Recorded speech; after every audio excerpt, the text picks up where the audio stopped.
Creator and loving Father, Wait.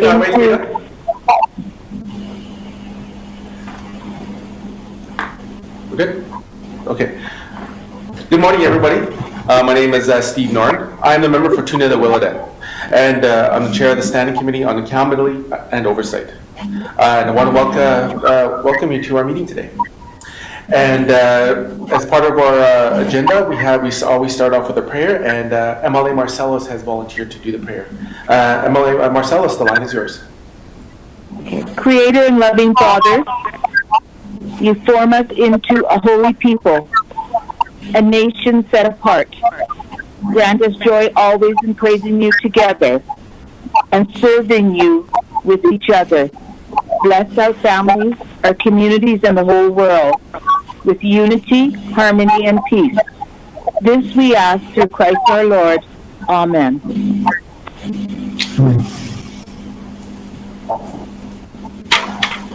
Mr. Cho, it's Marcellus. And with that, just so the viewers are aware, the Standing Committee on Accountability and Oversight have been meeting regularly since the Legislative Assembly adjourned in March. We have been providing oversight of the government response to COVID-19 and offering suggestions to the government on how to best respond to the impacts of the virus on our communities, families, individuals, and businesses here in the Northwest Territories. Today on our agenda, we will receive a technical briefing from the Government's Emergency Operations Organization, EMO, as well as in relation to the matters of the sale of liquor during the virus. We'll all discuss changes to the sobering center here in Yellowknife. And with that, members, are there any changes to the agenda? I do not hear any. Members can have a motion to approve the agenda.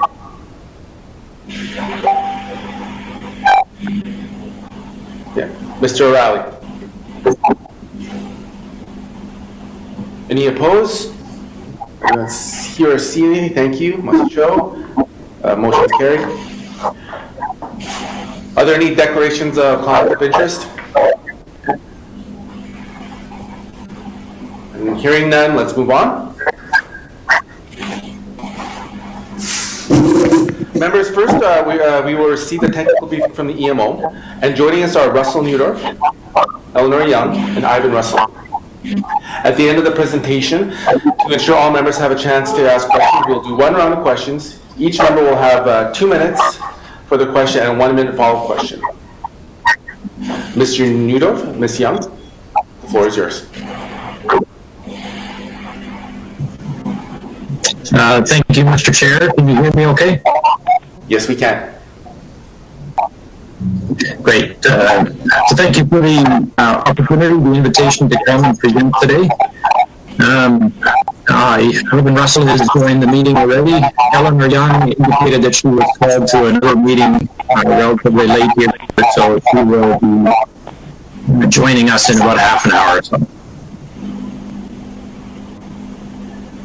Turn the volume down a bit. So thanks for the opportunity again. We will present about operational issues and then some strategic issues. But before we get into that, just a couple of slides to refresh about EMO. So EMO does emergency management organization.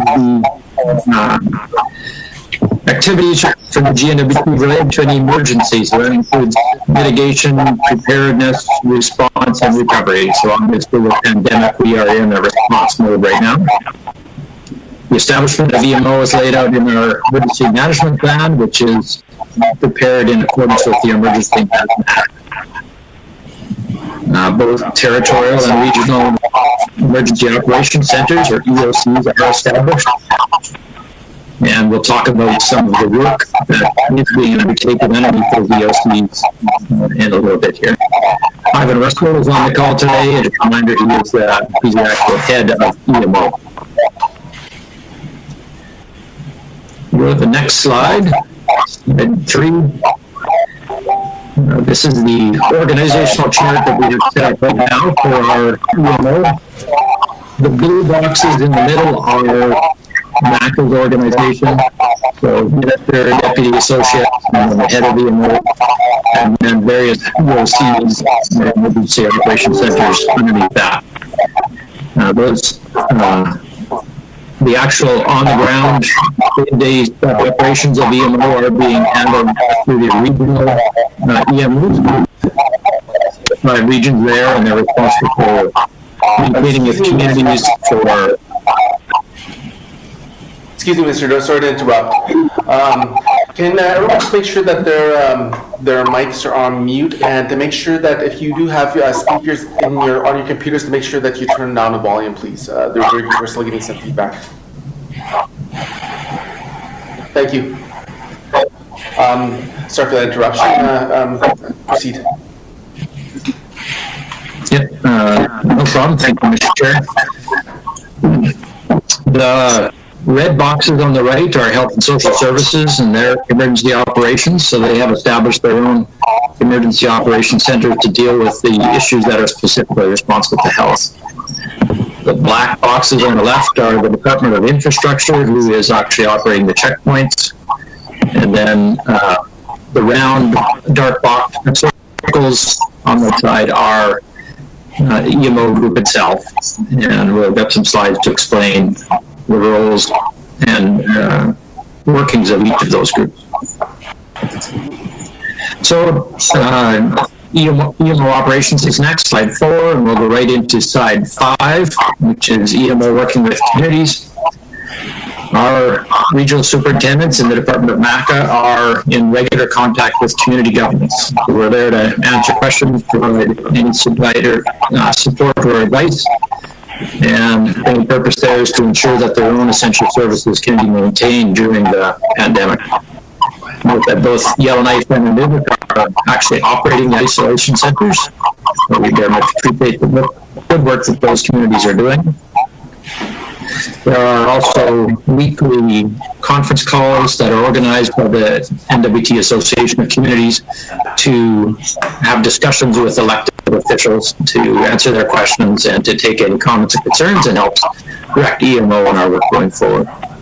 Would note that we're getting a few comments lately about how we're planning to continue with response to pandemic while we're preparing for flood and wildfire season. Those are coming upon us, so we are recognizing that might be a challenge, so we're beginning discussions now to talk about how we're going to manage those various things together if they do occur. Slide 6 is just the EMO organization itself. So this is a body of all the various players that have a part in responding to the pandemic, coming together 3 times a week, every Monday, Wednesday, and Friday, to talk about various issues. There you see a list of the players that are involved with them. Given that we're going to have multiple people from different organizations, there are at a time 40 to 50 people on that call. An opportunity for anybody to raise concerns or raise issues that they think need to be discussed with that type of group to ensure that people are working together as much as possible to respond to the pandemic. Slide 7 is the border checkpoints. So this is the highway checkpoints. We remain in operation on Highway 1, that's near Enterprise, the main connection from Alberta, and then Highway 8, connection near Fort McPherson on the Dempster Highway. Highway 7, we also have a border crossing there, but we note that the highway is actually closed. We have, and to respond to have a little better operations there, we've recently installed a second gate at that crossing. So there's 2 gates now to close that highway. They're several kilometers distance, and we're continuing to monitor that operation to ensure that highway remains closed. The Highway 1 and Highway 8 checkpoints are operated 24/7. We have folks in place all the time on those. We are collecting information from people that are wanting to enter the Northwest Territories to ensure that they're following the correct procedures as prescribed by the Chief Health Officer. And we note that we've recently got some standardization in the documents for collecting information for ensuring that appropriate information is shared, collected from the individuals and then shared back to health and social services.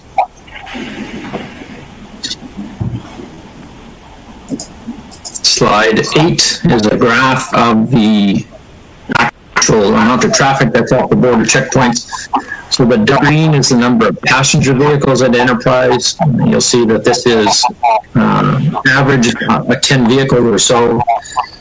Typically, if we were not in a pandemic, hadn't closed the borders, then you would expect to see 200 or so vehicles there. So the number of private vehicles has come down very drastically, very considerably. The purple bars are commercial vehicles. This probably averages 30 or maybe just under 25 to 30 transport trucks a day. Down the last few days on the graph here, that's just basically due to Easter. We expect to rebound back to the 30 vehicles or 30 trucks or so level every day. That's just the number of transports it takes to resupply communities and industries and businesses in the north on a daily basis. I think we're seeing that's about typical for the level of vehicles that will occur. And then the shaded bars are what's happening on the Dempster Highway. So the light purple bars are the number of private vehicles on the Dempster Highway. That's 5 to 10 vehicles a day, so again down quite considerably. You might expect normally to get 50 to 70 private vehicles. And then, actually I'll take a step back though. The light green is the number of private vehicles on the Dempster Highway. You can only see very small bars that's on April 5th and 6th.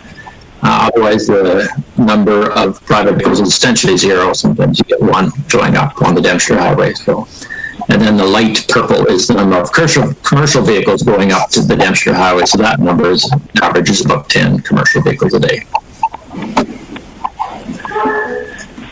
The next slide is airport.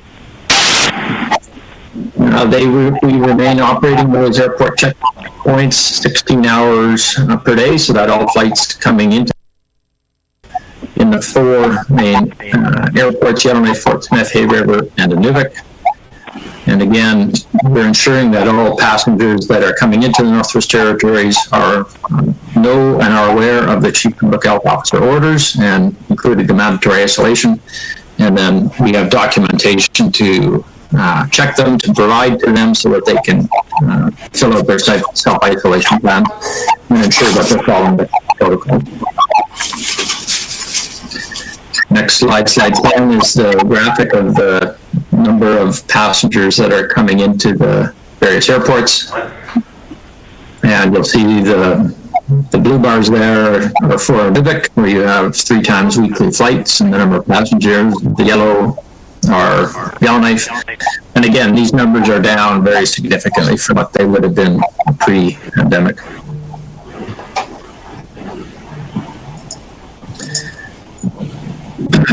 Slide 11 is on the isolation centers. And we are continue to operate 4 regional isolation centers, Yellowknife, Inuvik, Fort Smith, and Hay River. We have coordinators that are on call 24 hours a day. We have recently worked with the Chief Public Health Office and have formal plans now in place for moving people out of isolation centers. So there's a protocol in place that people need to follow when they're coming out of the isolation centers. And then we're working with them to return to their small communities. Slide 12 shows you a graphic of the number of isolation centers. So we have 193 rooms available, 86 of which were occupied yesterday. And then slide 13 is the next one. Again, this is for April 14th. You'll see that we have 86 rooms occupied. We have a total of 106 people that are in the isolation centers. And if you look at the last column, there's a total of 161 people have left the isolation center already. So they spent their 14 days, followed the discharge protocol, and have returned to their own communities. So switching a little bit to strategic issues, go right to slide 15, personal protective equipment. Note that there is quite a demand for PPE across North America. We recognize that it's a challenge for a lot of agencies and others to get access to PPE, so we are trying to do what we can to maximize our chance for procuring personal protective equipment. So we've set up a committee within the GNWT consists of both the DM committee and then a working group. We note that Health and Social Services continues to be responsible for procuring PPE for healthcare workers. That is a priority. We do not want to hinder that in any way, so we're working with them as much as possible. But we are looking for any opportunities to work together to maximize our opportunities for obtaining PPE. So Procurement Shared Services is taking the lead in procuring PPE on behalf of those that have expressed an interest to us.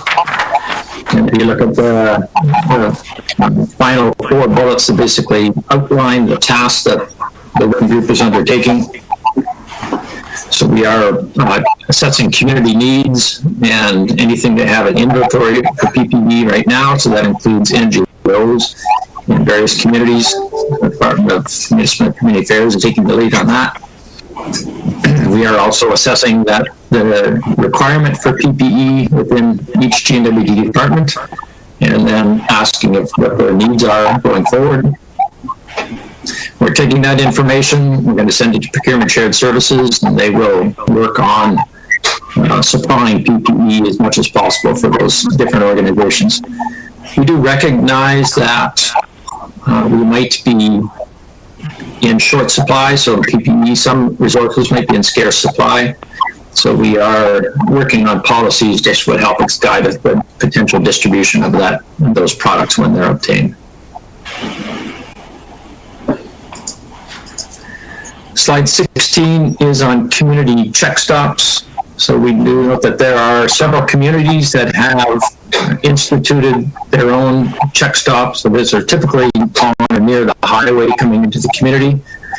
They're there to just ask community members how, or people that are traveling into the community, to stop them and ask their purpose, and basically to look at restricting access to the communities. That does raise a few concerns for the GNWT because it is beyond the legal authority of the communities to do that. And we're also worried about potential conflicts that might occur between people that are operating the check stops and some of the training that they have or may not have to undertake that type of work, and then just the safety of the workers that are on those check stops. So the Premier actually wrote a letter to all the communities just to express our comments for what we're doing to help address you and trying to discourage communities establishing these checkpoints. We did note specifically about the Compliance and Enforcement Task Force that's recently been set up and is now working, and hope that will go a long way to alleviating these concerns. Other than that, we, the GNWT, continue to monitor the situation. We're not planning to take any other actions at this point in time. And of course, with the message that to address the issues in the pandemic, it's going to take everybody working together, cooperating together to respond. Next slide is on supply chains. So this is really the supply chains of the process or the tasks that are involved with taking a good, producing a good, and then distributing it to a consumer. And we are very interested in ensuring that those supply chains remain intact and viable. So working on a number of different areas to help that situation. Lots of discussion at the federal, provincial, territorial level on those supply chains, and doing our part in contributing to those conversations. Looking at commercial carriers, we'd say 30 trucks coming into Vast Enterprise in a day and 10 trucks into the Dempster. Want to make sure that they have what they need in order to keep their service. We note that one of the challenges they've expressed is just the number of check stop or rest stops that are available to them. So we are working to ensure that they have appropriate information for them or what to do in that regard. So some financial relief has been provided to truckings and truckers in terms of collecting on some of the various permits required. Also monitoring air carriers, quite a few discussions with the air carriers themselves to ensure their financial viability going forward. GNWT has provided some relief in terms of waiving some fees and are not collecting on certain fees at airports. And then note that the announcement yesterday provided some federal relief for air carriers as well. Marine transportation services is something that GNWT operates, and so they are well positioned to meet the needs for this coming summer. So an essential service for many communities in the NWT and Nunavut that they get on many of their goods on the barge service. And so we are working to ensure that that operation will get underway as normal this summer, as much as that is possible. And then a final note that most of the winter fuel resupply has been completed as planned. So that has gone well. Most recently, the winter roads in the Plateau were shut down. Once the winter resupply was complete, and of course, because of the warmer weather, the warm sunshine. Slide 18 is on enforcement. I touched on this briefly, but a new task force has been set up, established April 8th. So under the direction of Conrad Bates, he's been moved from his lands position into heading up this enforcement task force. Lots and lots of work over the weekend and this first few days, these weeks, to get people in place. Up to 30 individuals are now trained and actually undertaking enforcement work already. So people have complaints or wish to lodge a concern, we're directing people to the Protect NWT portal as well. That information from that is being then shared with enforcement, and follow-up is occurring already. Slide 19 is on communications, and just to note that we continue to collect the health about potential improvements to communication, and we are planning to have an improvement coming out very shortly. Hopefully just later this week, in a day or two, we'll announce some communications. So we want to continue to have one number where people can call, but once they call that one number, then we'll direct them to various places, including if you want to go for health advice or self-isolation planning, and then accommodations and logistics type of work. So you can assume for an announcement of that hopefully in a day or two.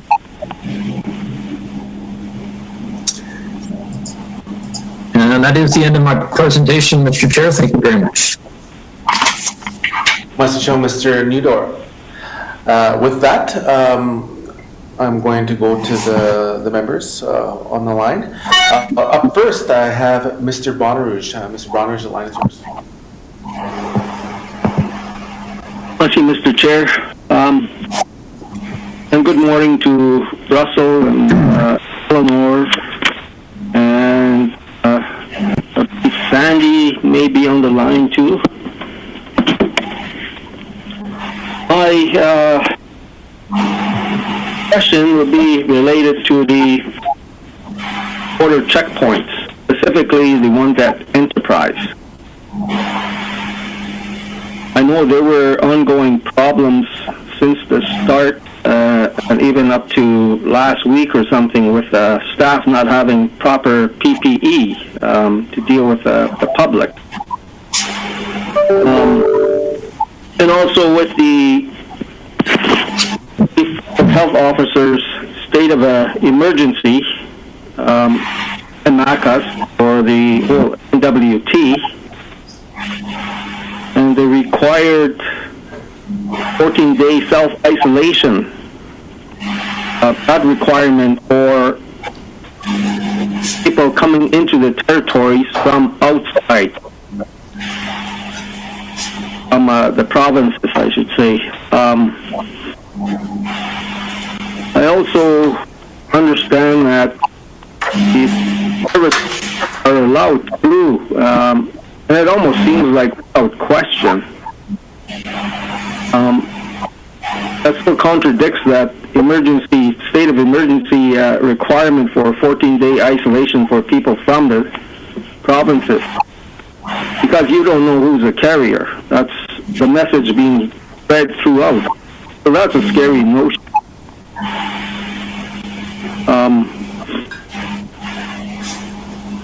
I just want to recall an incident around here at Fort Providence. We had a recent hiring for ENR Renewable Resource Officer 3 position, and it was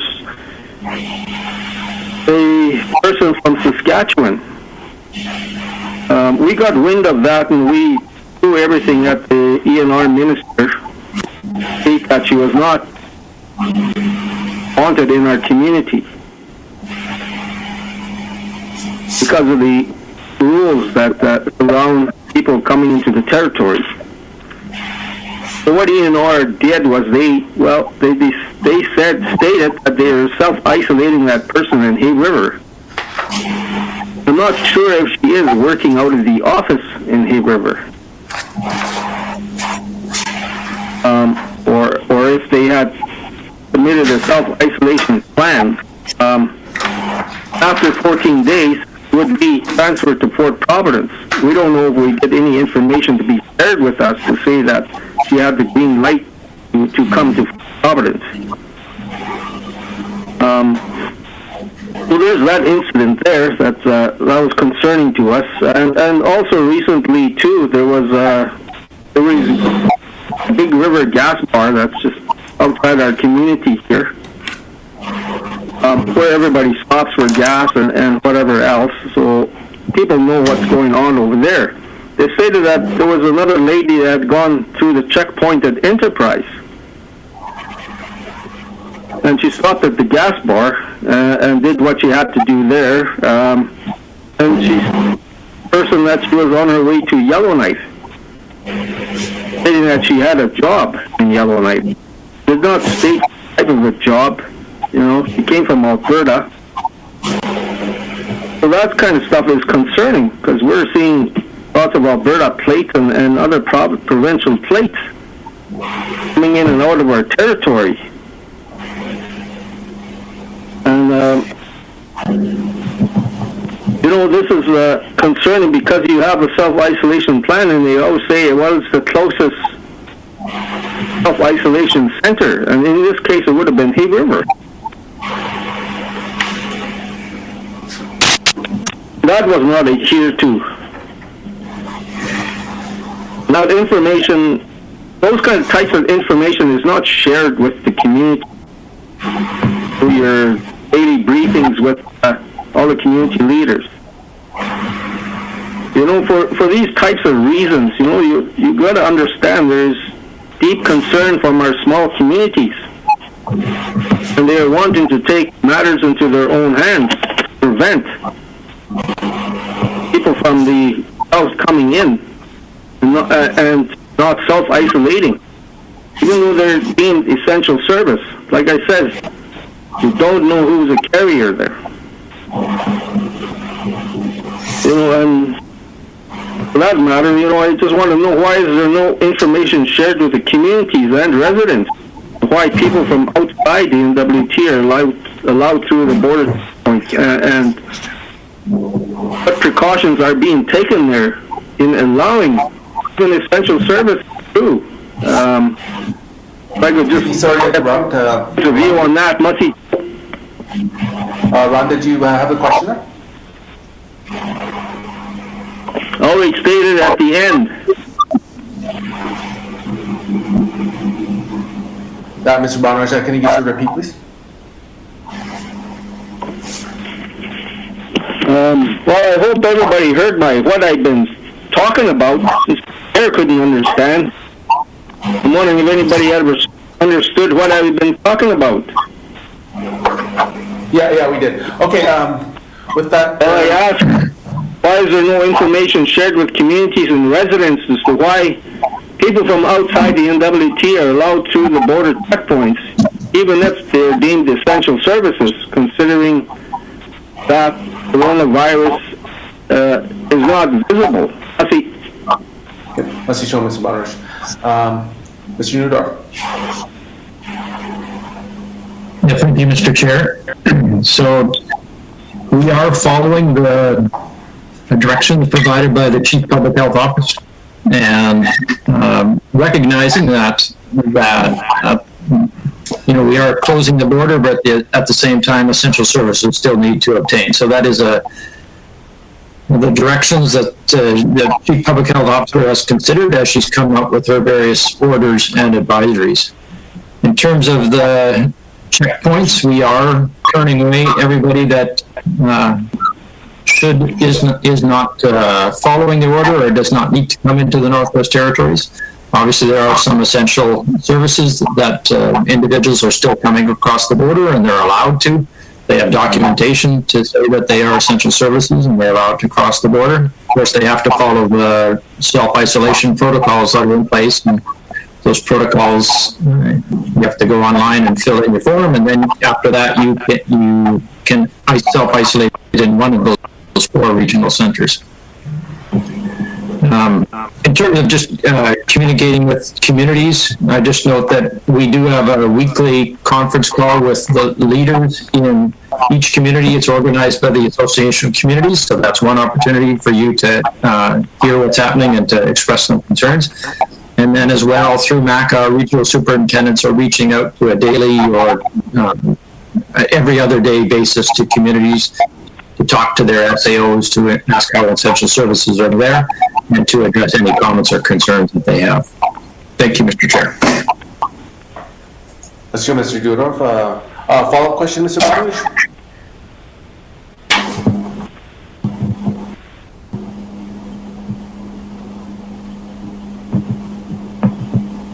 Mr. Bonneridge, a follow-up question? I don't think I got answers that my concerns. But just let the show go on and let others provide their questions. Okay, let's show Ms. Bonneridge. Up next, have Ms. Cleveland. Ms. Cleveland, the line is yours. Thank you, Mr. Chair, and thank you to Mr. Neudorf and his team for giving us their time today in the presentation. Within the presentation, it identified that right now we're in the response phase of the EMO and moving into recovery, and in order to keep residents of the Northwest Territories safe. I feel there's 2 kind of main things that are going to help us keep Northerners safe during this time. The first would be our level of effective communication, and the second would be our the ability of Northerners to be able to provide for their families and themselves during this time. And in the Northwest Territories, we have a large number of people who are small, medium business owners.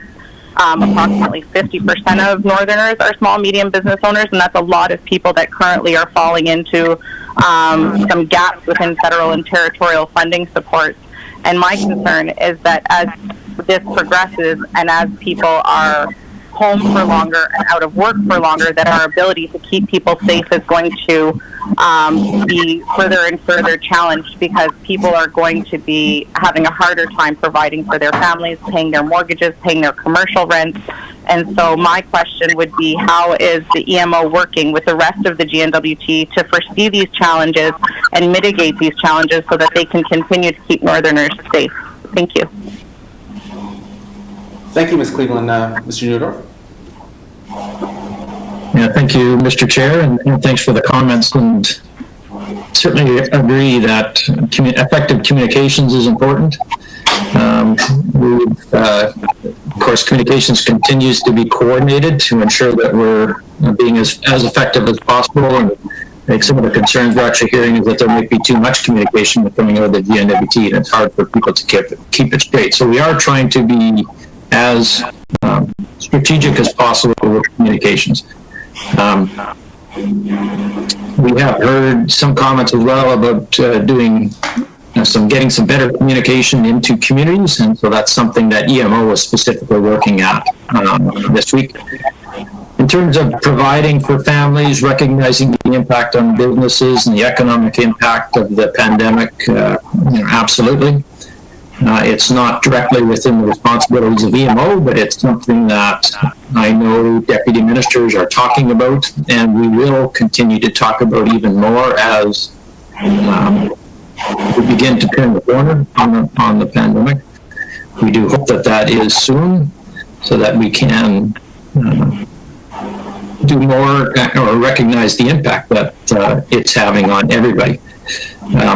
There has been quite a bit of relief that's been provided already by the federal government, by the territorial government. The details of that, those business or economic packages have been released before.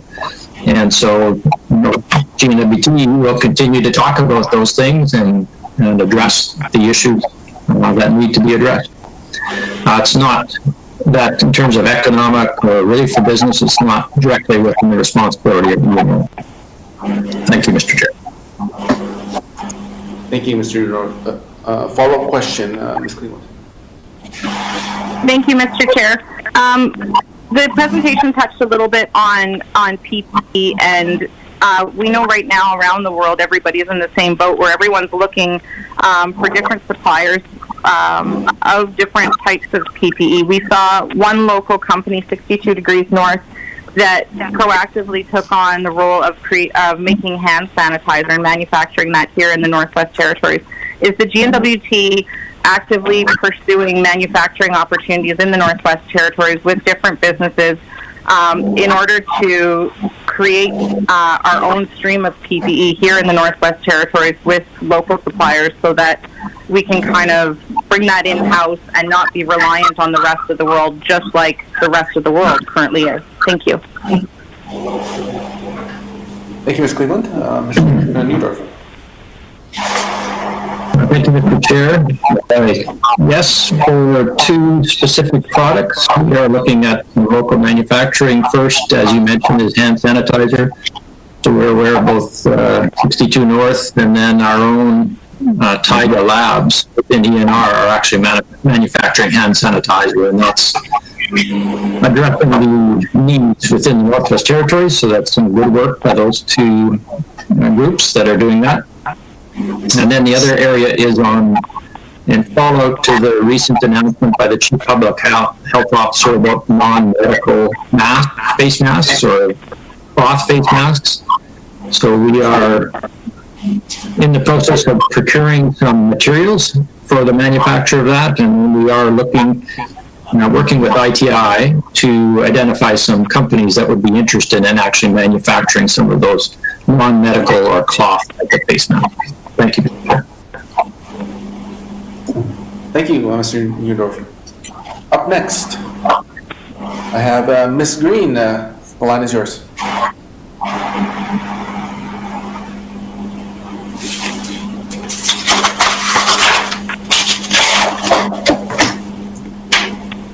Ms. Green, line is yours.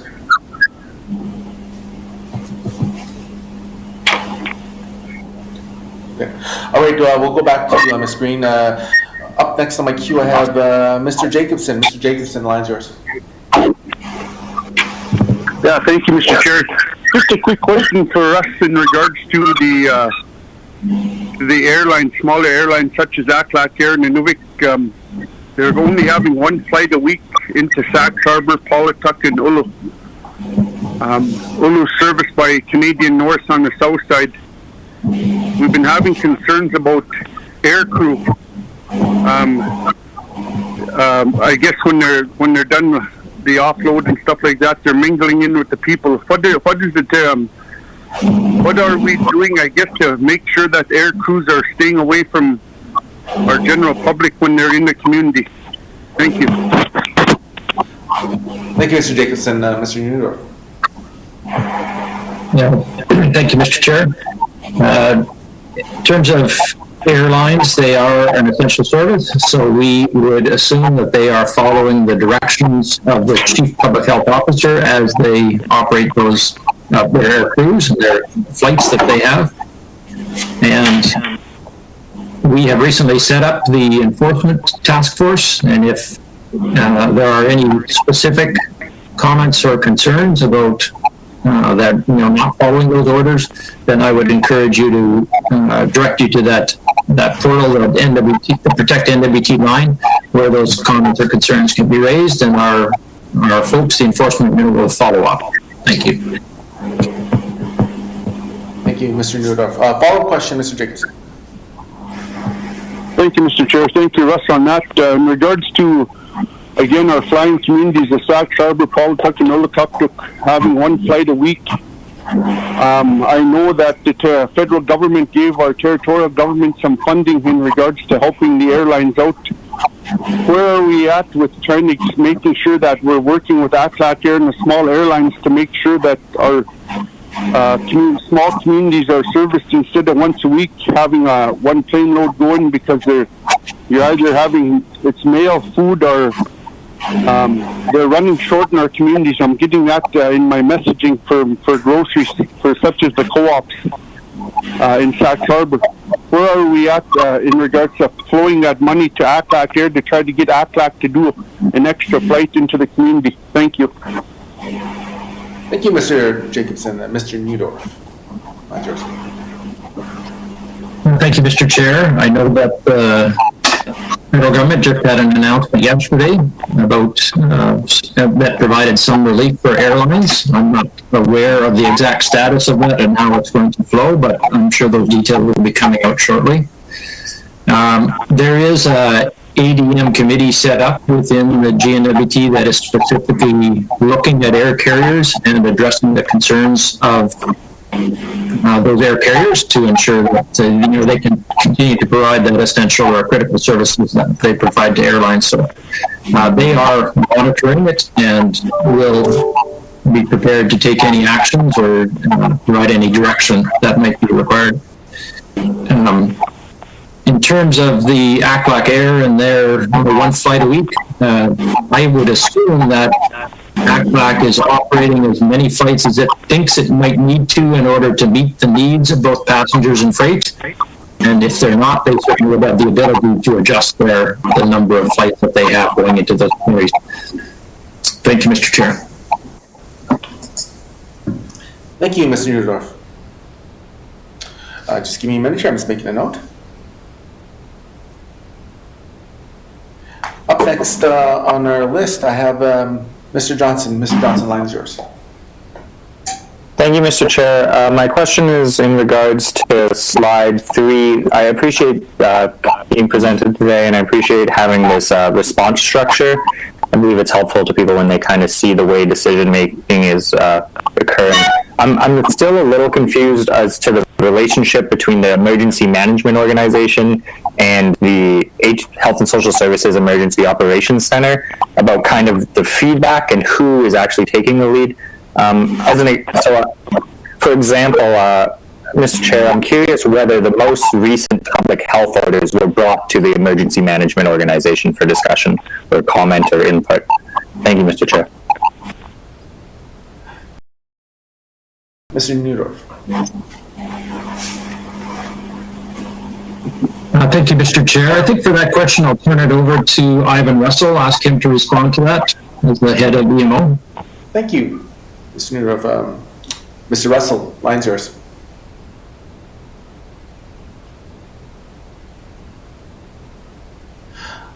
Mr. Russell, I think your mic is on mute. Sorry, Mr. Chair. My apologies.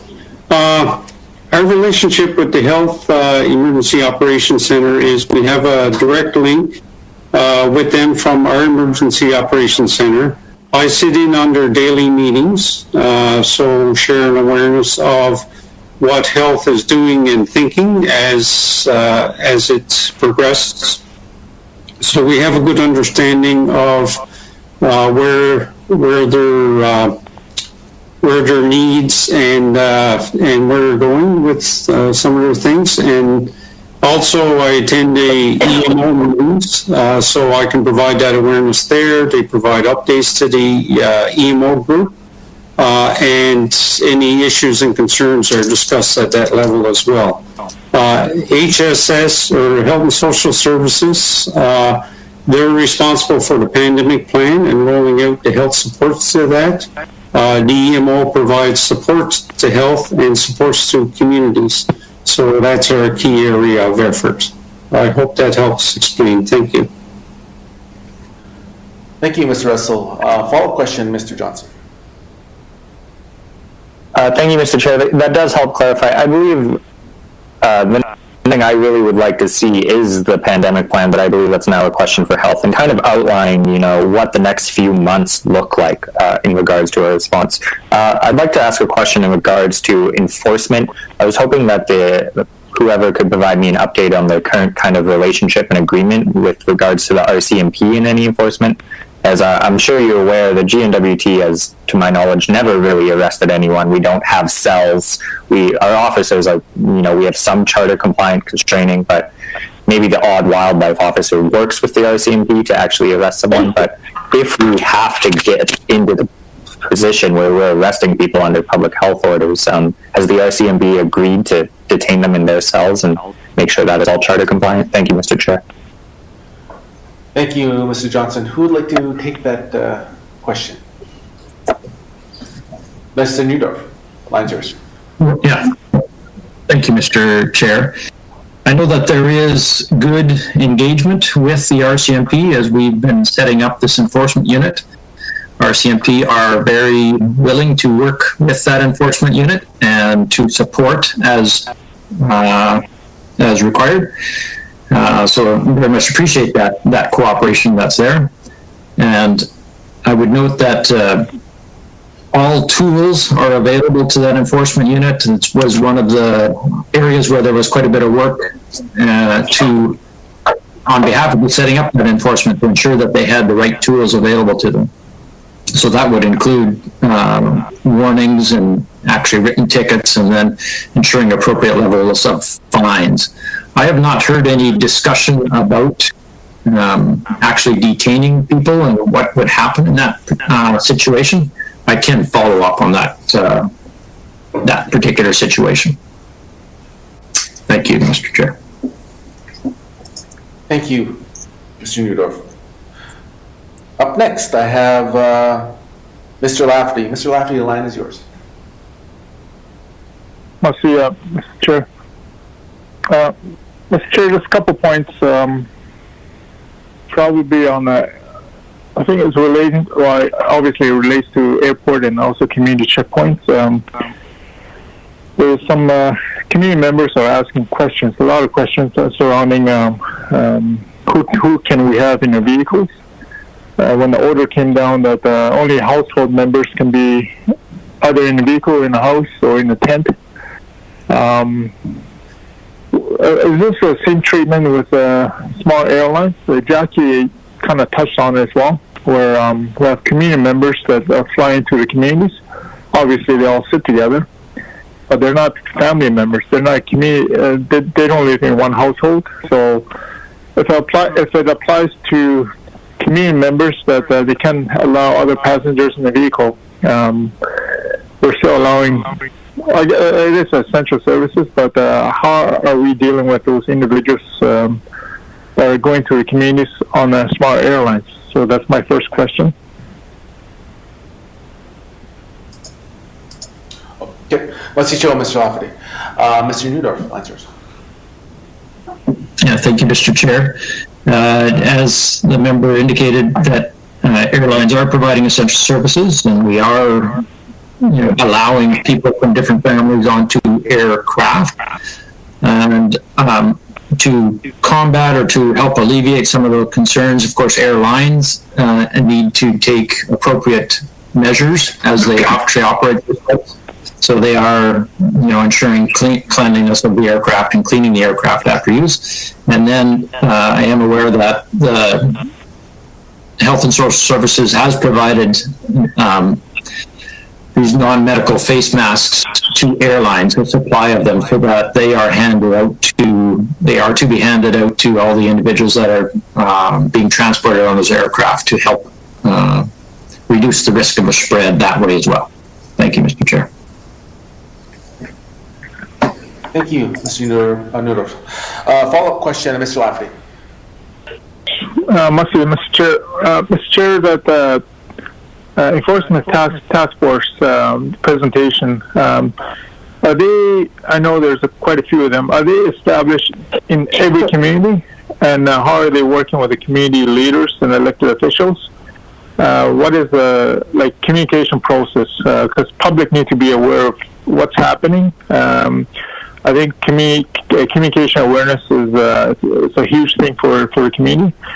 Another follow-up, Mr. Chair, is PPE, the face mask. People are starting to make their own face mask, but there's some entrepreneurs, people that are really good at making these face masks. Are we supplying materials, or could we be providing materials for these individuals so they can start making them? Because it will be obviously made in the north instead of depending from outside. So providing resources and supplies, materials for these, are we in process of doing that, or are we considering it? So those are two follow-up questions, Mr. Chair. Mr. Cho. Mr. Neudorf. Thank you, Mr. Chair. In terms of enforcement in communities, we do recognize that we need to be in all communities for enforcement. That's a high priority as we were setting up that enforcement task force. So there are officers in each of the regional centers, so Batu, Decho, North Slave, and South Slave. The number varies in each region, but 4 to 7 looks like officers within each region. The plan is that, again, working with the RCMP, and if local bylaw is in place, they will work to get to every small community. When they do go into small communities, they indicated that they do want to let local leadership know so that they can meet with them and talk to them and just maximize their effectiveness as much as possible. In terms of PPE, we are looking at purchasing some material, and then we're just starting to talk about the process that we can find people to help manufacture that. So we're looking for material. I assume that we'll be successful in doing that, but that is still a question. Once we get that material, then we're working on a process to find people that are willing to help make these masks. So if there is any specific ideas, I'd just encourage you to get in touch with the minister, probably the ITI minister, to let us know about those opportunities, and we can follow up. Thank you, Mr. Chair. Thank you, Mr. Neudorf. I'm going down my list now, and up next I have Ms. Marcellos. Ms. Marcellos, the line is yours. Thank you, Mr. Chair. I just want to address a couple of things that were put forward this morning, and I'm glad that there's going to be a one-stop call for the communications, because there is a big gap there. There's too many numbers to call, and people get confused. So if we're able to have one number and then press for isolation or any of those things, that is incredible, and I think that is a positive thing. I also want to, I'm glad that Rylan addressed the RCMP thing, because I was wondering where the RCMP fitted into the enforcement issue. 30 individuals, and are great that they're helping with the enforcement within the communities, but the RCMP also have a job to do. And I want to ensure that they are willing to do that job, and there's communication with the people that are on the ground that are ordinary people that are going to be helping with the enforcement. Those are the two things. The other thing I wanted to talk about was the small airlines. You said there were the ADMs in place on a committee, and they are talking to the airlines, and I hope that they've also talked to the ones that I have highlighted, the Northwestern Air Lease, and of course the one from Inuvik and the one from the Decho. But you know what? I want to know if there's going to be positive outcomes from that. I think terms of reference, the airlines will go down, or because we don't even have flights to Yellowknife anymore out of Fort Smith. and I don't know how long they have to sit on it to decide how they're going to help these smaller airlines. But it's a major, it's an economic factor, and it's also, it's very important that we get these airlines back to some normalcy, because a lot of our people out of Fort Smith go to Yellowknife for medical, and I know that only essential medicals are being done, but still, there still has to be that communication. And if they're not going into Yellowknife anymore, that's a major, major problem. And I also wanted to talk about checkpoints. You know, I got a call yesterday from a couple of members from Denny-Noqueg, because I used to be involved with the Acacia Territory very deeply as chief for over 10 years. And, you know, they talked about the checkpoints and how relieving it was for the elders to know that at least someone was there that they knew at the checkpoint to ensure that that the community was safe. And to me, that's a big statement. And I think that saying that you don't agree with checkpoints and stuff, I mean, when a chief and the mayor of Fort Res, or even the Hay River Reserve, decide to do this, I think that it's just a checkpoint. They don't have to have no training to be a checkpoint. They know everybody that lives in the community. And I think that taking the stand that you guys don't agree with checkpoints and all these things, but I listen to the people that actually live there. Yeah, listening. I said I also make sure that we also have to make sure that the elders are listened to.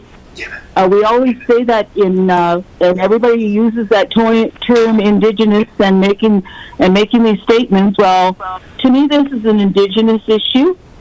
The elders feel much more relieved, and I was told that by the chief yesterday when he called me, that just having the checkpoint with their own people there and knowing the community, that the elders are more relaxed about it. And to me, just that is a positive thing. And the last thing I wanted to say, so I want to know where the RCMP fits into the enforcement, and also I want to know about the small airlines and the ABM committee. What's their terms of reference, and when are we going to get a result from that? We've been talking about this right from the start, and it's almost a month now, and we still don't have anything from the ITI minister saying that this is what's going to happen with the airlines. It's not only a federal issue, it's a territorial issue.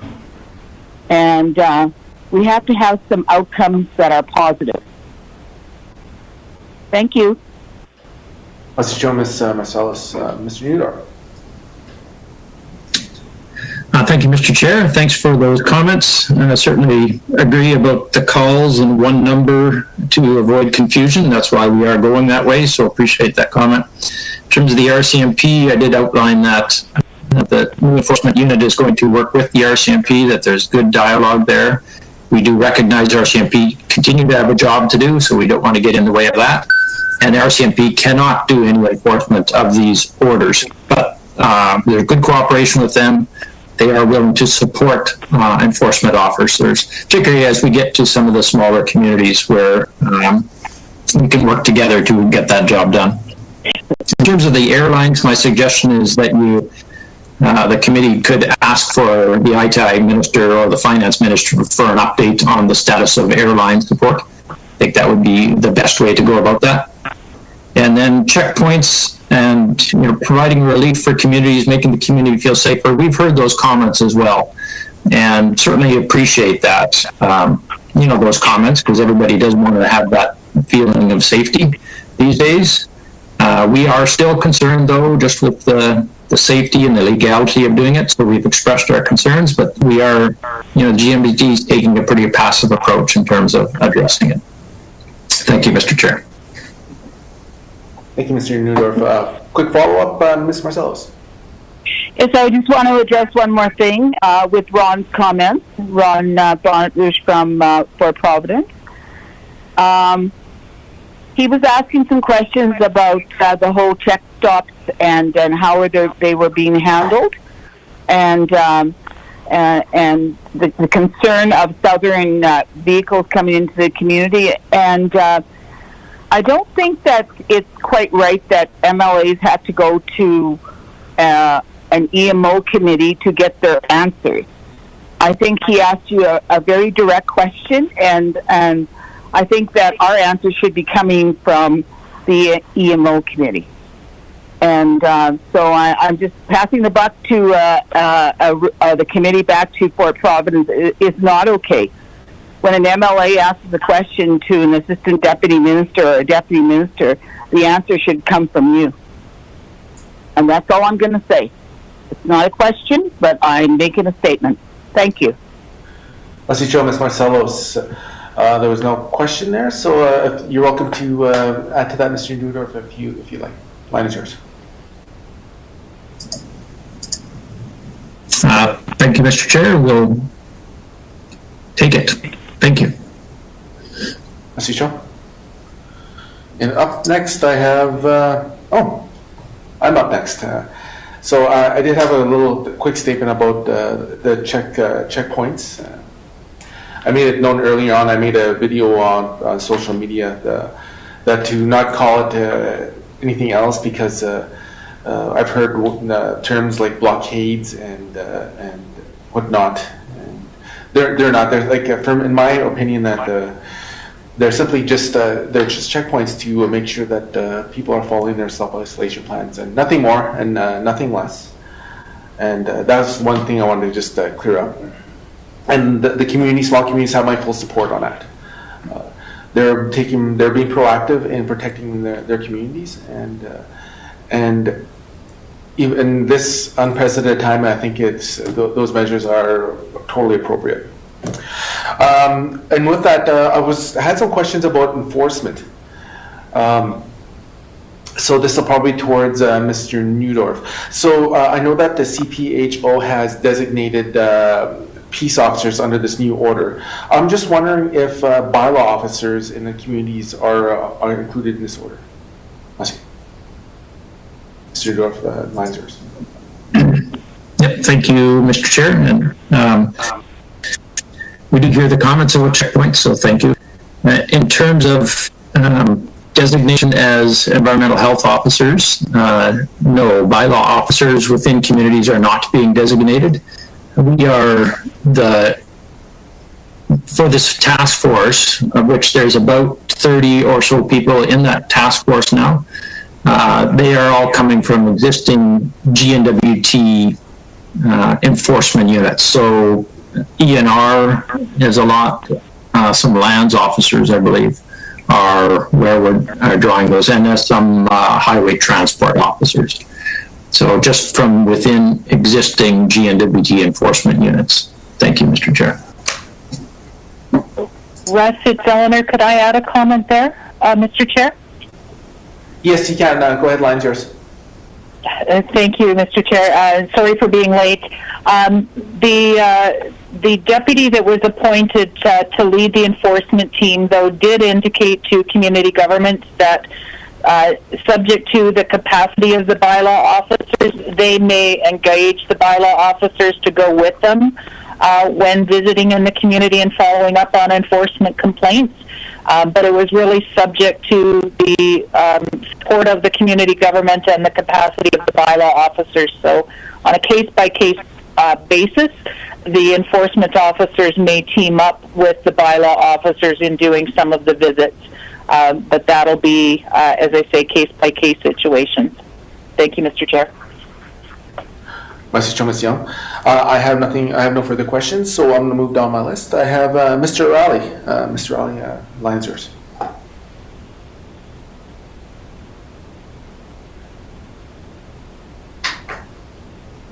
I don't believe he's on the line. We could go back to Mr. Raleigh. Next, after Mr. Rell, I have Ms. Semler. Ms. Semler, line is yours.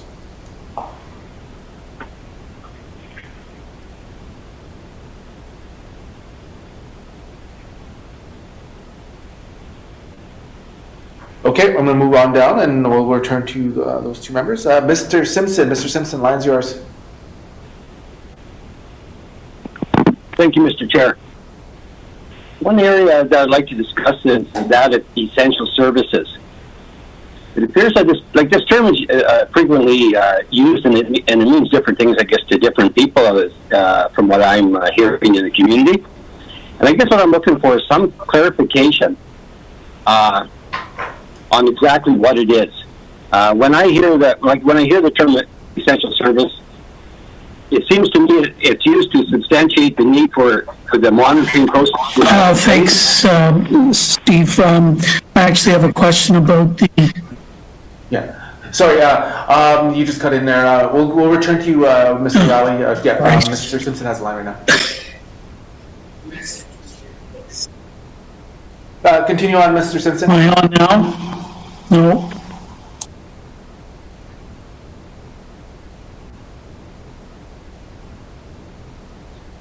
Mr. Simpson, line's yours. Thank you, Mr. Chair. I'm not sure if you heard anything that I was saying there or not. Hello? Yeah, we did. We just missed about 10 seconds there. If you could just repeat what you've been saying for the last maybe 10, 15 seconds. Okay, thank you, Mr. Chair. I guess when I hear the term essential service, it seems like it's used to substantiate the two levels of monitoring we're doing. And it also seems to deal with, when I look at it, it seems to deal with what's essential services, and they kind of have a set of rules for that, and another set of rules for the rest of the NWT population. So I guess just to clear up, some confusion is what I'd like to know is exactly what the term essential service means, because I'm not sure if the mines are an essential service. They might be if it's creating employment for Northerners, if we have Northern people working there, or if we have Northern contractors working there. Because really at the end, essential services, pretty well everything is in essential services. If we're going to put food on the table, people have to be working. And I guess that's kind of my point, is that, I just need clarification on that, because I've asked it numerous times to government, and I haven't really had a clear answer on it. Thank you, Mr. Chair. Thank you, Mr. Simpson. Mr. Neudorf, the line is yours. Thank you, Mr. Chair. Essential services are basically those services that are required in order to keep us functioning and keep the work going as much as required. And it's actually, we in the NFT are following the federal government, who came up with a list of all of the various sectors, businesses in the economy that are defined as essential services. And the member is right there that, we still need to get food on the table. So that's a great example of something that's an essential services. And then everything that's required to get, from the farmer to the table is part of that essential services around food resupply.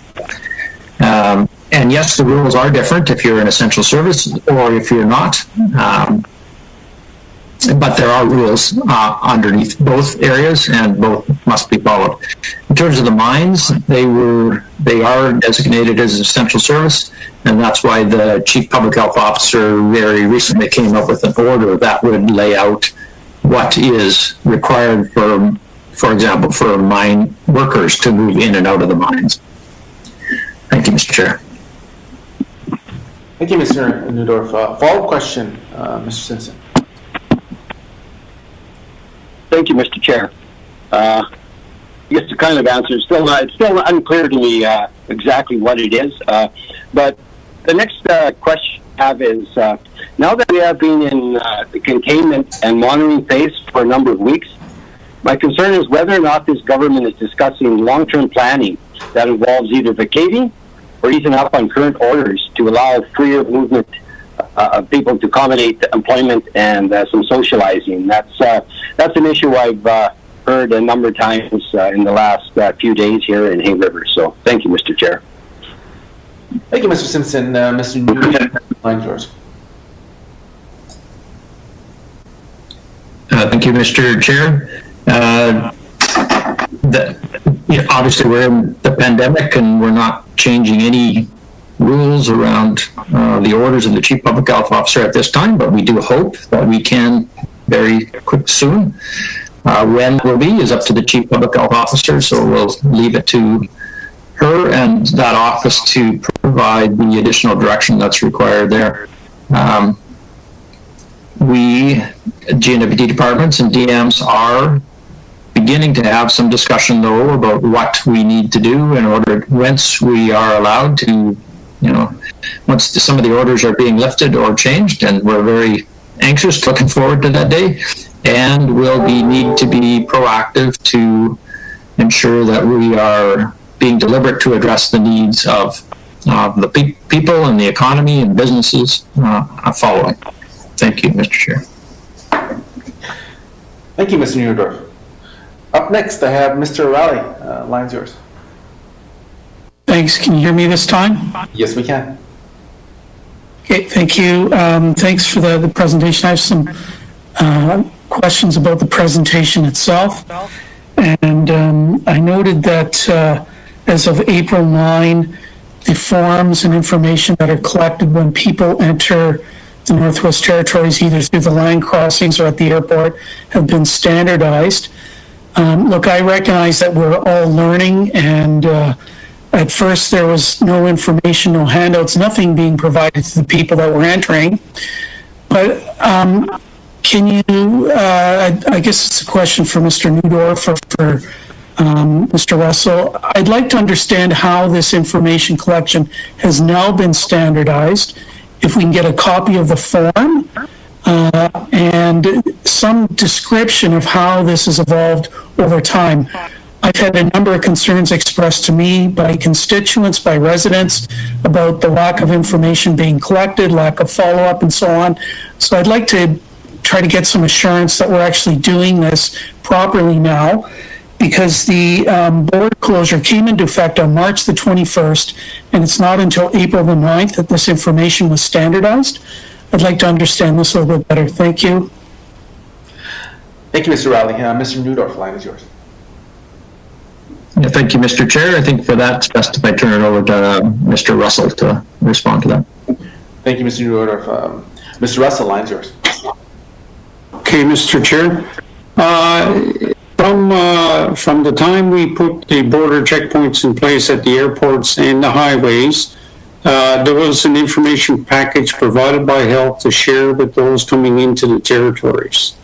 The April 9th update and standardization is primarily focused around the follow-up after people get out of or complete their self-isolation 14 days requirements and return home.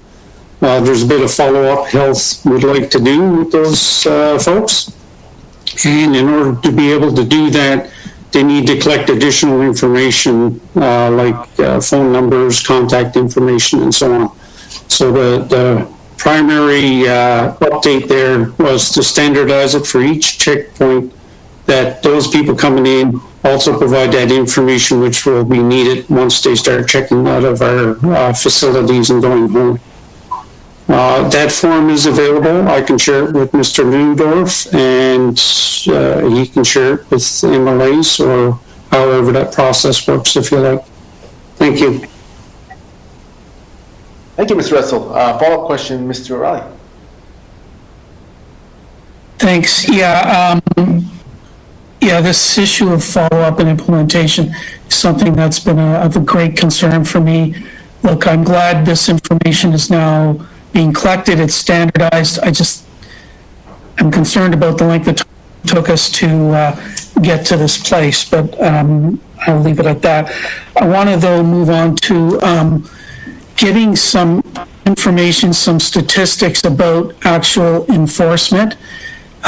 Is it possible to get, and I've heard this mentioned through the media once or twice, a total of the number of complaints that have been filed, the ones that have been ruled to be not that can't be followed up, the ones that are being followed up, whether warnings are being issued, tickets are being issued. Can that kind of information be compiled and given to us in the daily briefings, the information that we get as MLAs? Because I've asked for it and I have not received it so far. Thank you. Thank you, Mr. Raleigh. Mr. Neudorf, line's yours. Thank you, Mr. Chair. We will look into that and see if we can add it to the daily briefing. Thank you. Thank you very much. Moving along. I have Ms. Semler. Line is yours. All right. So my question is, right from the very beginning of the first EMO meeting that I went to, my concern was PPE and access to PPE. I understand that, like, you know, we have a way of managing PPE so that it's being used for when it needs to be used. But recently I've been contacted by different organizations that are working kind of in the front line. So, you know, we've got that don't normally use PPE or use any of this type of this supply. So one of them I was recently contacted by was the Charlotte Views and the Billy Moore Home. They have usually get their supplies through Hay River MSS, but because of the pandemic, we're not able to get these types of supplies. So it's this long-term, like it's a long-term care-based facility that's contracted, so it's non-government because it's contracted out. But how are they supposed to access PPE? You know, right now we don't have any cases. The one case we've had in Inuvik has recovered. But in the case that if we do get any, and, you know, we want to keep, with all this stuff in the media right now, it's kind of freaking people out with long-term care facilities. So we need to ensure, how do we instruct them on how do they access PPE? That's my first question. Thank you, Ms. Sumler. Mr. Neudorf. Thank you, Mr. Chair, and thanks for those comments. That's exactly the type of comments that we're hearing from various people for why we have started to get more proactive to try to identify the need and then to see what we can do to facilitate access to what might be some scarce resources there in terms of PPE. So we will be reaching out to all of those types of long-term care homes to ensure that we understand what their needs are and then see how we can assist in allocating whatever, you know, PPE we have access to. I would encourage all of those homes just to continue to do what they can to find it on their own, but we will, you know, step in to also see if we can help to get access to some of that supply. Thank you. Thank you, Mr. Neudorf. Follow-up question, Ms. Sumler.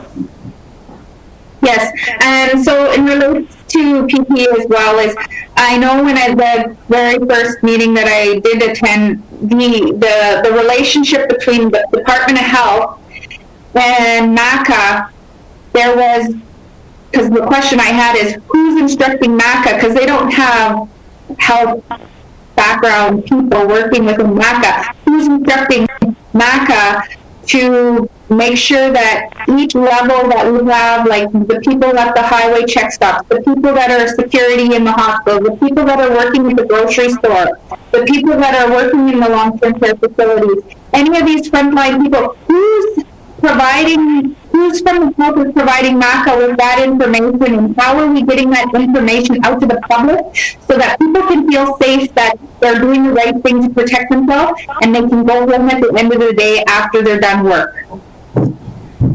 Thank you. Thank you, Ms. Semler. Mr. Neudorf, line yours. Thank you, Mr. Chair. I think the direction in terms of what's required for PPE, there's two places that are providing that information. First is the Chief Public Health Office that have provided direction advisories around PPE and the use of PPE. And then the other one is actually the WSCC, who have also provided some direction. And my understanding is that every business or agency or government department or whatever that has people that are actually doing essential services, so where people still need to do their work, and that involves dealing with members of the public, that they need to actually undertake a risk assessment. And the results of that risk assessment will tell them what type of PPE that they are supposed to be providing for their employees. So there's the two different things, sources of information, which you can help define PPE requirements. The first, I just reiterate, I guess, that while I have the chance, that the Chief Public Health Officer would always indicate that the first measure in terms of PPE is to actually keep physical distancing. So if you can put a physical barrier up, like a plexiglass shield or something, and or you maintain your 6 feet of distance. If you can do that, then you don't actually need PPE. Thank you. Thank you, Mr. Neudorf. And with that, we've finished that round of questioning. So up next, I could,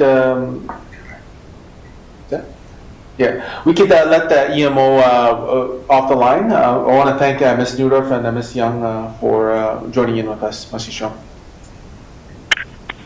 So members, we'll now receive the technical briefing regarding liquor. And joining us will be Mr. Sami Kalgutkar, Deputy Minister of Finance. At the end of this presentation, just to ensure we keep things moving a little smoothly, without we're only going to do one round of questioning this time. And with that, Mr. Kalgutkar, the line is yours.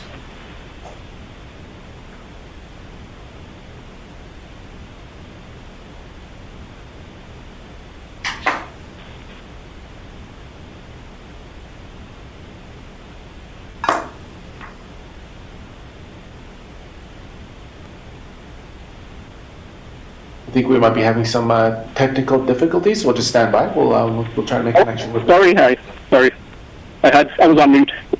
Okay. All right. Go ahead, Mr. Kalgutkar. Line is yours. Thank you, Mr. Chair. So, members, I will, recognizing the time, I will take you through the deck relatively quickly. It is fairly short, and it's really broken out into 3 sections. The major part is obviously the different options communities currently have in terms of controlling liquor that comes into the community. There are some couple of slides on the license establishments and the different licenses we have under the Liquor Act.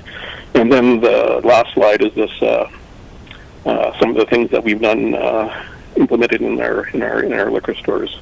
So going on to slide 3, in terms of community options, Part 3 of the Liquor Act actually speaks to the options that are currently available to communities to control and prohibit liquor that comes into the communities. The first 2 options are the more permanent versions, where they actually put in either a restriction regime or a prohibition regime through plebiscite. And the third option is really through a temporary prohibition order that restricts liquor into the community for a set period of time. Going into slide 4, speaking specifically to the prohibition and the restriction systems. So a restriction system means that a community has put limits around alcohol use within the communities, and that has allowed some use. Where a prohibition system means that the community has decided not to allow alcohol within the community. There is currently about 10 communities that have a restricted system in place, and 5 communities that have a prohibition system in place. Going on to slide 5. It is really up to the communities that decide what types of restrictions that they would like to be in place. It's not a one-size-fits-all. As you can see from the 10 that have restriction systems in place, they're quite different. Some of them A couple of them just refuse the volume of alcohol that can come into the community at any specific time, where some of them actually control the type and quantity of liquor over a period of time. So it is quite different in terms of what's in place. Just going on to slide 6. As I said, if a community is interested in putting either a prohibition or a restricted system in place, the local government must pass a council resolution asking the Minister of Finance to hold a plebiscite. A plebiscite is a formal vote which allows the Minister to make sure the system being proposed by the council is supported by the majority of the voters in the community. Going to slide 7. The plebiscite, as I mentioned, is a vote, and it's a vote that is held in accordance with the Local Authorities Act. So just like any election that happens in a community, it follows that legislation. Typically, it takes about 6 weeks from the time the resolution is relieved by the Minister to the time the plebiscite is held. Then another week or so in terms of getting the draft regulations prepared and approved by the Commissioner. Let's go on to slide 8. In addition to the two permanent options, there is an option for a community to ask for a temporary prohibition order. Currently, there are 4 communities that have those in place now. 2 of those communities also have restriction. Currently also have restrictions in place in their communities. A temporary prohibition order usually lasts for about 10 days, but in these circumstances we have allowed for concurrent approval for another 10 days for another order to be put in place. The temporary probation order is the outline of that is provided for in Section 53 of the Liquor Act. As previously mentioned, these orders are temporary and are in effect for 10 days.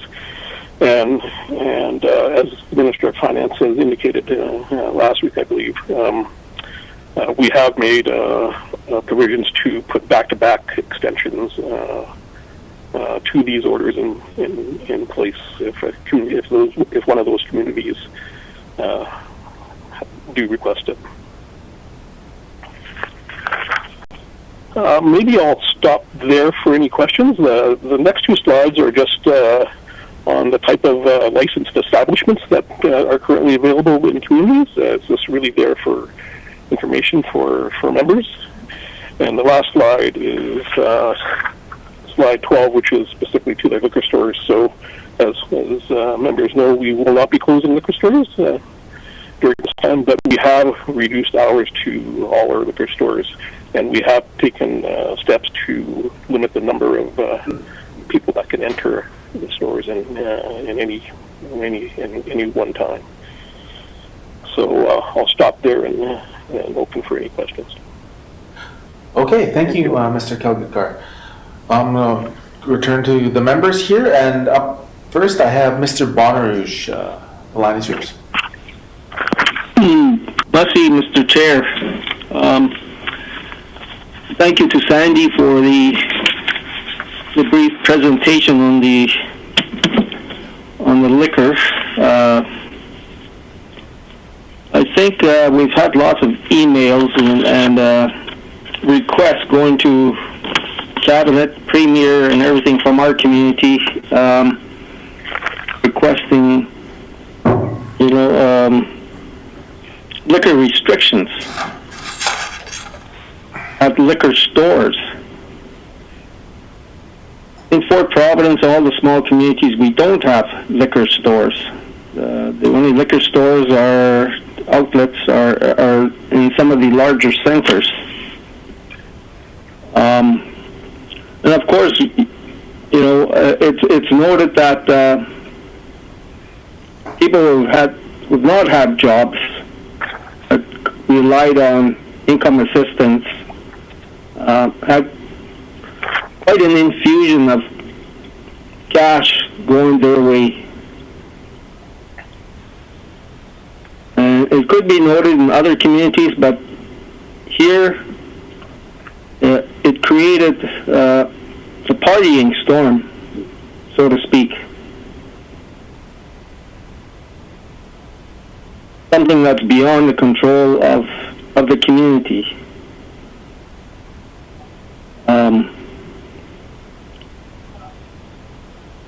Although the government keeps throwing these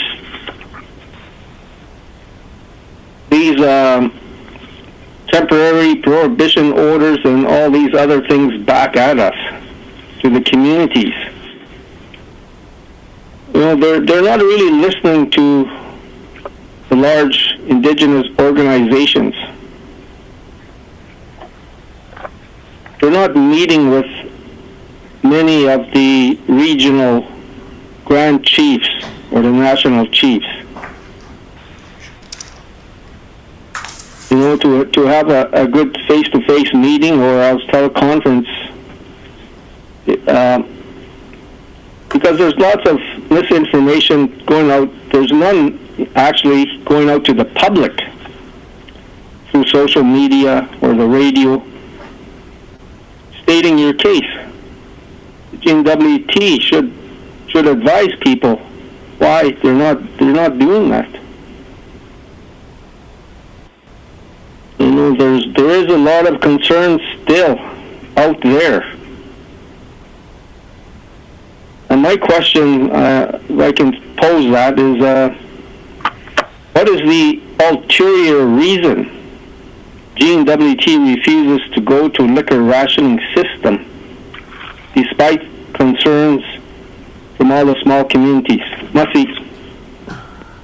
Thank you, Mr. Bonner. Just a reminder for all the members as well too that try to keep this is a reminder that this is a technical briefing as well. So with that, I'll turn it over to Mr. Kalgutkar. Thank you, Mr. Chair. So I'll first answer about why we decided to keep the liquor stores open. So as you've heard from the finance minister last week, we have been consulting with Chief Public Health Officer in terms of the public health issues that would result of closing the stores and the pressure that could potentially place on a health system that is already under a lot of pressure. In terms of the member's question on whether we could potentially look at restricting liquor, so I do want to say that we are starting to turn our attention to that and seeing what we could do under the act or under the regs to control further controls in terms of the amount of liquor a person can purchase. So we have started to do that with reducing the store hours in all our stores, and also by limiting the number of people that could enter the store. But we are potentially looking at some other measures that we could do, but we are restricted by the act that we have and the regs that we have. Thank you, Mr. Chair. Thank you, Mr. Kalgutkar. Just going down my list here, my message board here. I have Mr. Jacobson. Line's yours. Yeah, I know. This in regards to the, I guess for the Beaufort Delta, for the rationing for the communities, the mayor of Tuck did apply for a plebiscite, not the plebiscite, but to hold restrictions for the community. I guess, how do you enforce that in regards to for at the liquor store itself? How are they doing that, and if they are doing that? Thank you. Thank you, Mr. Jacobson. Mr. Kalgutkar, line's yours. Thank you, Mr. Chair. So my understanding is the community of Tuck has a temporary prohibition order in place. It would be relying on the RCMP to enforce that. And if I recall, that was in place starting this last weekend, and my understanding is the feedback I got from the Liquor Commission was, since that order was in place, the RCMP received no complaints about liquor in the community. So I think that so it appears that the TPO seems to be working for that community in any case. Thank you, Mr. Chair. Thank you, Mr. Kalgutkar. Up next, I have Mr. Johnson. Mine's yours. Thank you, Mr. Chair. I'd like to thank Sandy and the Minister of Finance for all these conversations that I've had to date. I feel what happens is that old issues kind of become bubble up to the surface again during times of crisis, and that's why we're having liquor debates right now. I guess my question, though, is I always believe that the compromise in the NWT is that communities make the decision regarding the liquor licensing. We've seen Yellowknife City Council have the debate about whether to restrict liquor in the past. But my question is, we always see people going into the liquor store and buying cases of Mickeys, and we know that they're bootlegging. So is there an enforcement mechanism that allows the RCMP or anyone to prevent that? Or do the liquor stores ever prevent that? Or do we essentially have to wait until they enter a dry community to lay any charge? Thank you, Mr. Chair. Thank you, Mr. Johnson. Mr. Kalgutkar. Speak specifically to how the RCMP undertakes that kind of review, but I can say that in terms of the liquor stores themselves, we are, and I think I mentioned this to Mr. Bonnaroo as well in response to his questions, we are looking at other options available under the Liquor Act or under the liquor regs to see how better we could monitor that type of purchasing. Thank you, Mr. Chair. Thank you, Mr. Kalgutkar. Up next, I have Ms. Marcellos. Ms. Marcellos, the line is yours. Thank you, Mr. Chair. I appreciate that the liquor stores have shorter hours during this time. I think that that is great. I know that in my community that the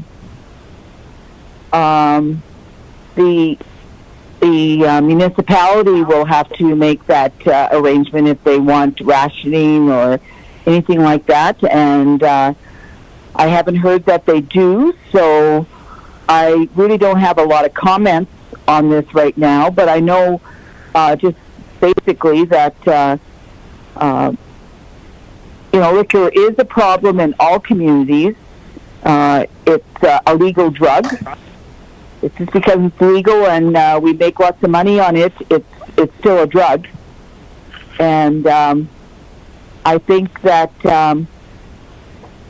during this pandemic, I think there is a lot of concern.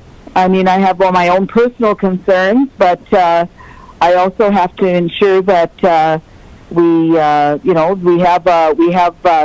avenues in place like the municipality that has to give direction, and then I would take that direction forward. So, and it hasn't come up. They had a discussion on it, and nothing came out of it. I don't think, because I haven't heard otherwise at the EMO committee. So I just want to make that comment, and I want to ensure that that we are vigilant about this whole process, though.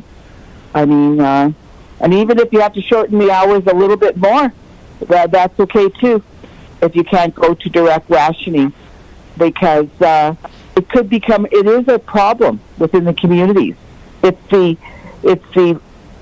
ones that have problems that are at risk here, and those are the ones that we should be addressing. The people that are at risk, and those are the ones that could get infection very easily. So those are just the comments I want to make. I don't really have a question for you, Sandy. I know it's a large file, and there's certain processes that have to be in place in order for us to address this, and mine is with the municipality. Thank you. Thank you, Ms. Rosales. Mr. Kalgutkar, you're welcome to add to that if you like. Mine's yours. Thank you, Mr. Chair. No, those comments are appreciated. Thank you. Thank you, Mr. Kalgutkar. I'm going down my list. Up next, I have Mr. Riley. Mr. Riley, the line's yours. Thanks, Mr. Chair, and thanks, Sandy, for being on the line today. I guess two quick questions, if I can. Can the Liquor Commission itself put restrictions in place at point of sale in terms of the quantity of liquor that any individual can purchase at one time or per day or per week or something? Is that something that's possible? Thank you. Thank you, Mr. Riley. Mr. Kalgutkar, line is yours. Thank you, Mr. Chair. So those are the type of things that we're currently looking at under the regs.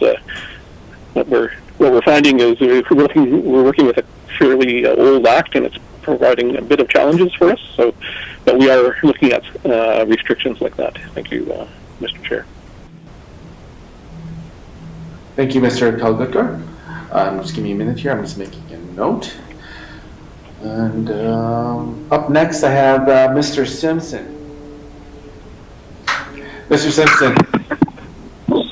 Thank you, Mr. Chair. I guess the concern I have, is with respect to restriction as well. And the concerns that are being raised by constituents here in Hay River is with respect to the access to liquor in the community. And personally, I guess I agree that complete closure of liquor stores is not realistic. However, though, I think restriction is something that I hear is an acceptable solution for people here in town anyway. And it sounds like with other members on the line right now. I think that if we look at restrictions, it would not only help this community, it would help the surrounding communities that have to come to Hay River to access the liquor. And I had a chat there with somebody from the liquor store yesterday, and it sounded like they don't really have any, they don't have any concern really with if restrictions were put on, because they see the problems as well. And I'm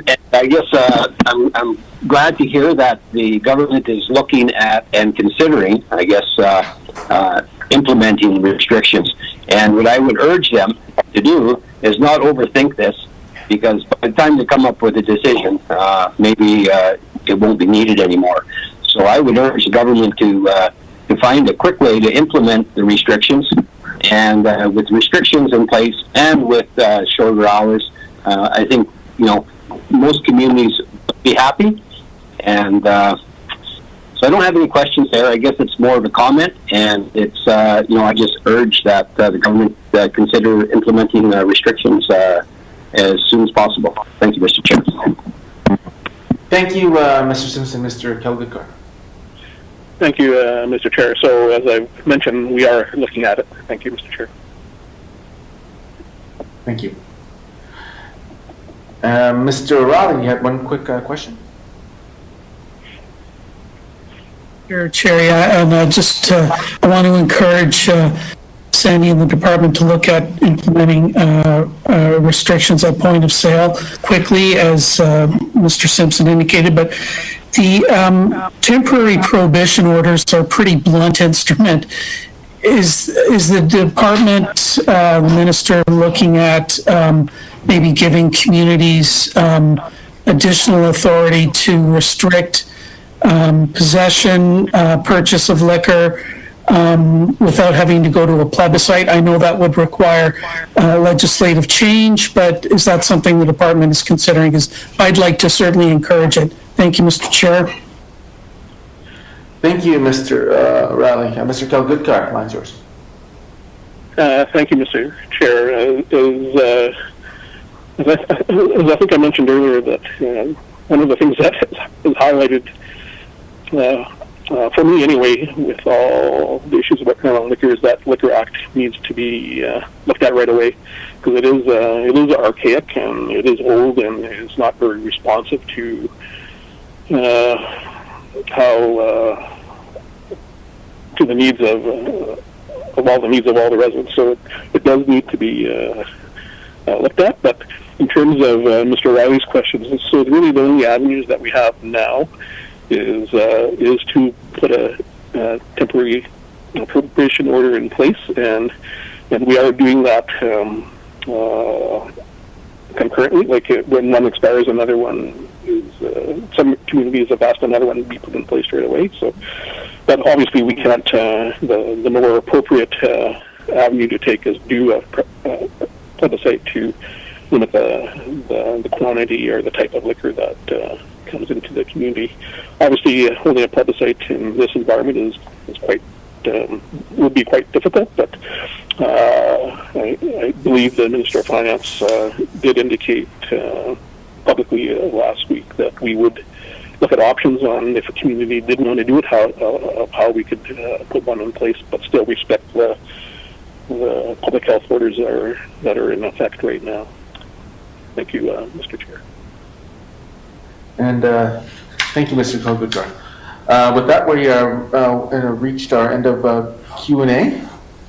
I want to thank Mr. Kalgutkar for joining us, and we will move along on our meeting, and we'll chat again soon, Mr. Kalgutkar. Thank you. Stay safe, everybody.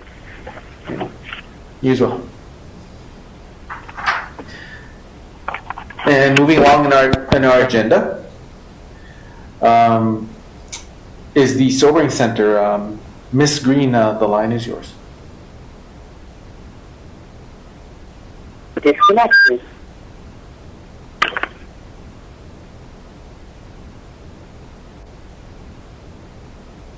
Julie, we don't hear you. I think you might be on mute.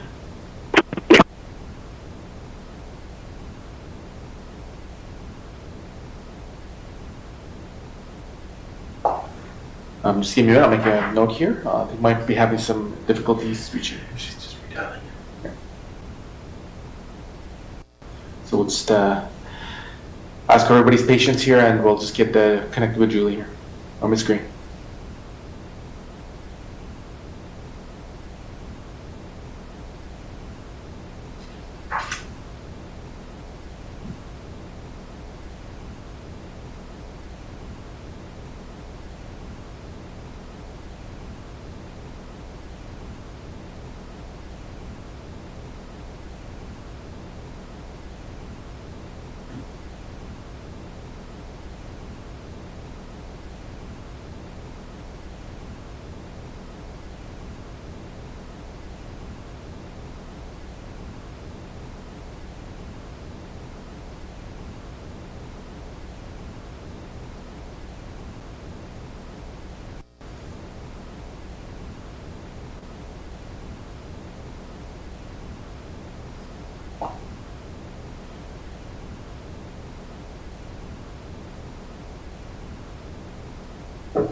So I'm just reading my message board here. Yes, we're just trying to get a hold of Miss Green now. I'm just hearing some indications here. She's on the line but cannot hear.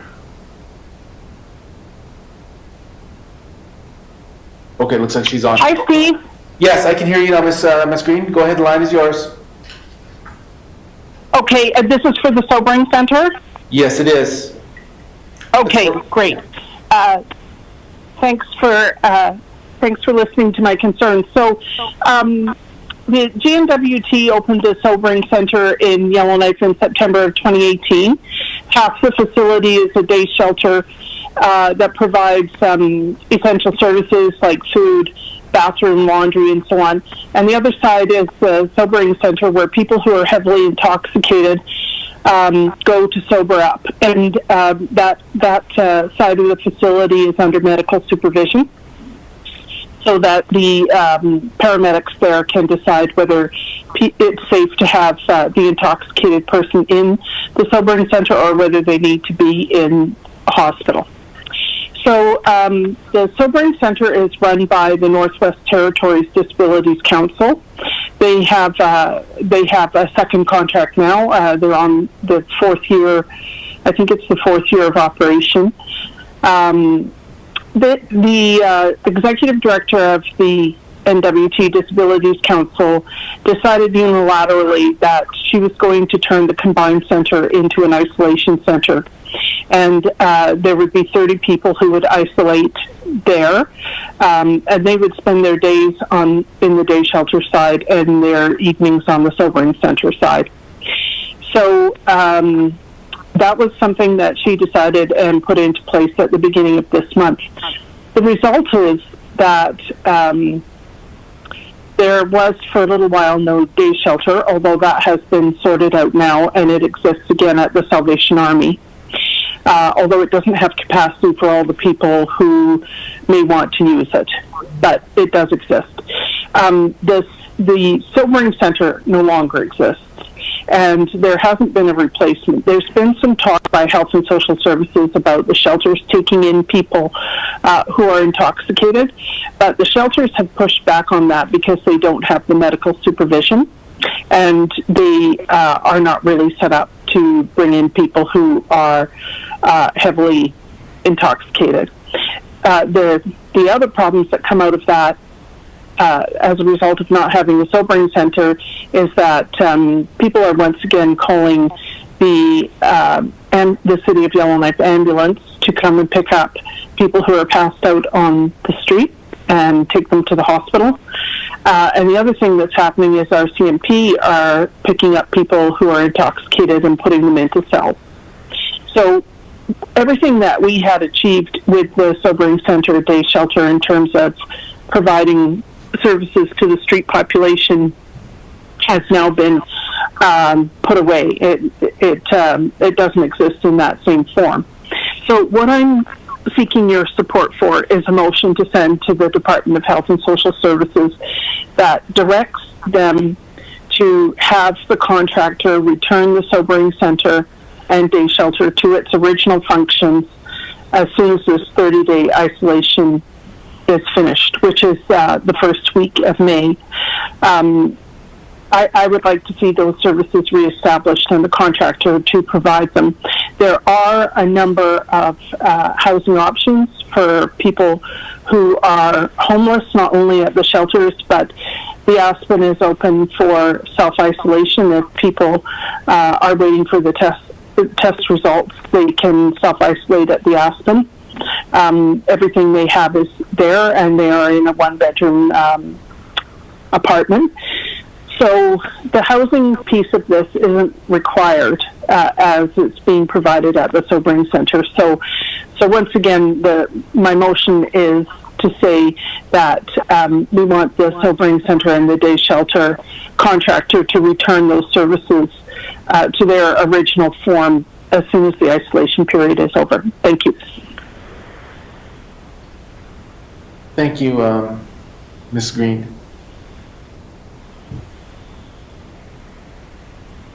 The motion is in order. To the motion, I'll leave the lines open for discussion. So if any members want to speak to that, you're welcome to go. The lines are open.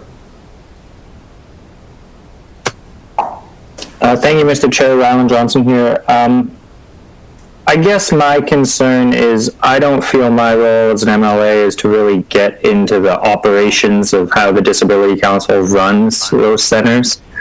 I'm supportive of a motion to Health and Social Services saying that during this period, we need to establish and have a sobering center available. I personally would like to see a managed alcohol program, but I don't know if the motion I'm comfortable supporting is necessarily one of directing the existing shelter to do that. I think given the increased demand we're seeing here, perhaps a new one could be established, or yeah, I guess that is my hesitation. And to me, the executive director of that society made that decision, and that's exactly what their job is to do. Thank you, Mr. Chair. Thank you, Mr. Johnson. Just making a note here. Mr. Chair, it's Frida. Yeah, Ms. Marcellus, line's yours. Oh, if they have a contract and it's specific in the contract what they're to do and their terms of reference for funding from the government of the Northwest Territories, then I think that's what they have to do. And I think Julie is okay in her motion, and I'm going to be supporting her motion because I think it's quite a bit that they get. Wasn't it 1.5 million or something in the budget? I can't recall exactly now, but and that's what they were set out to do. And terms of reference cannot be changed by one person when they're serving the larger community and accessing public funds. So therefore, I agree with Julie, and I will be supporting the motion. Mr. Chomas Marcellos. The lines are still open. Any other members who would like to speak to this?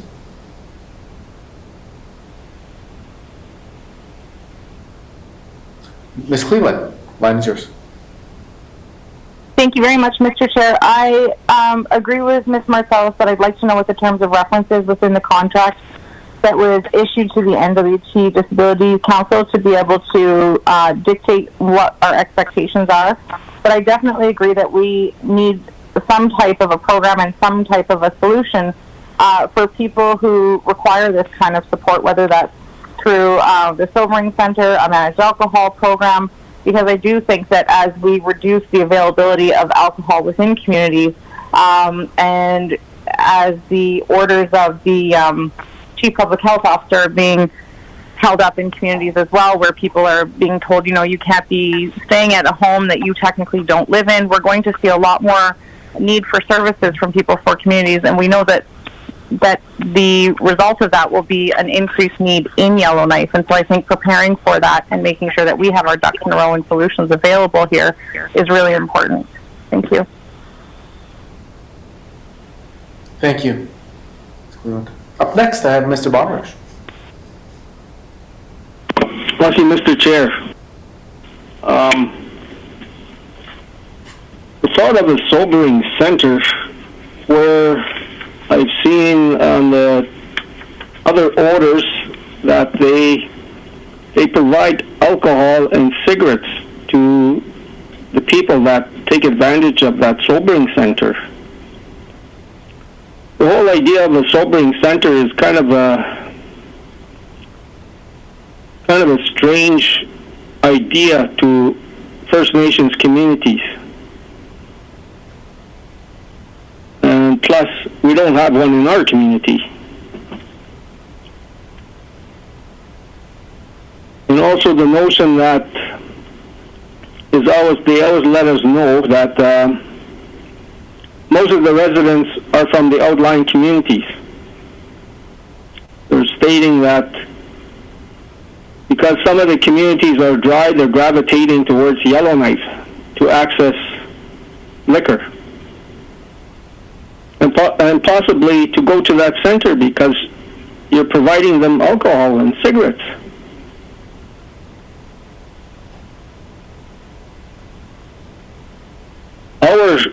Our beef in our small communities and First Nations is, it's all about treatment.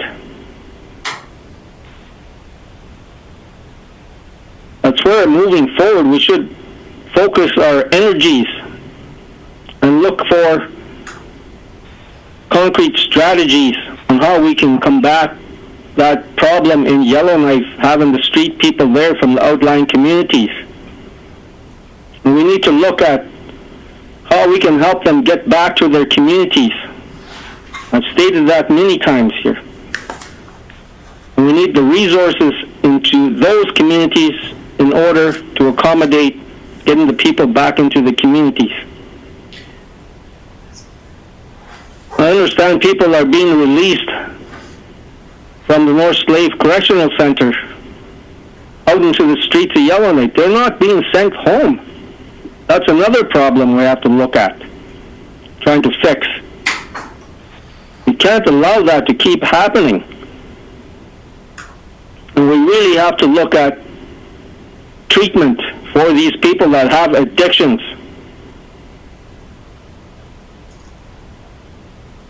We can't keep feeding their addictions. They're not going to get better. Those are the steps we have to look at moving forward.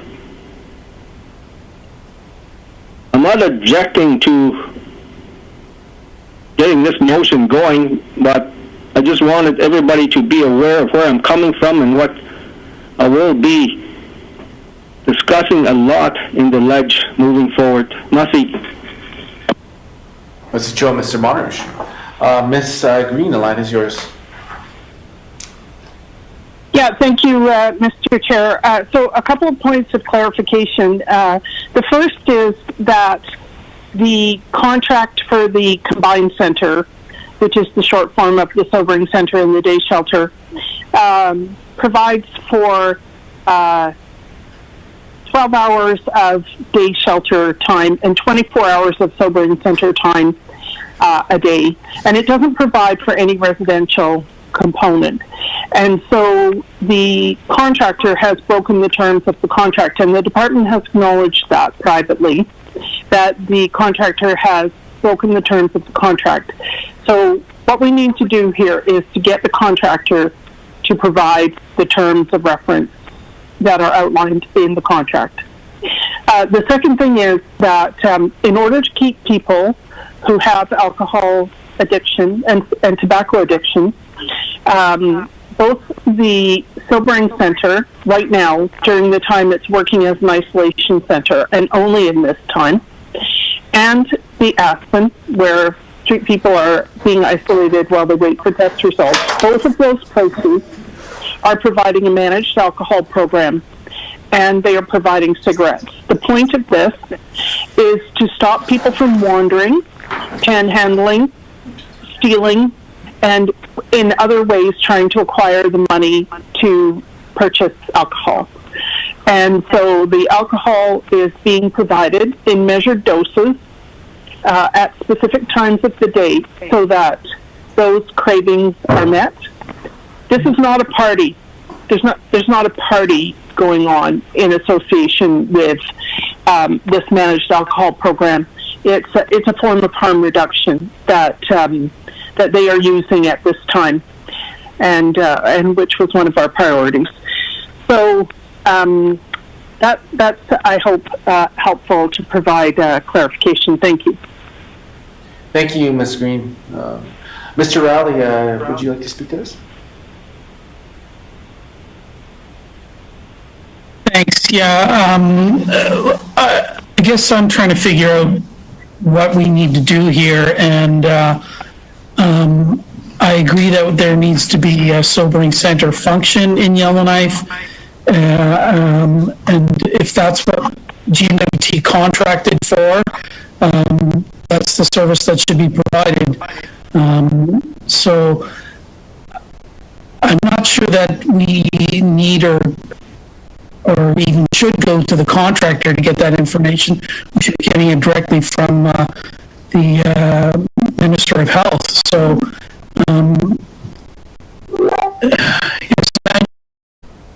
I agree with what Julie's trying to do here, but I'm just not sure whether what our role is. You know, we don't have a relationship with the contractor.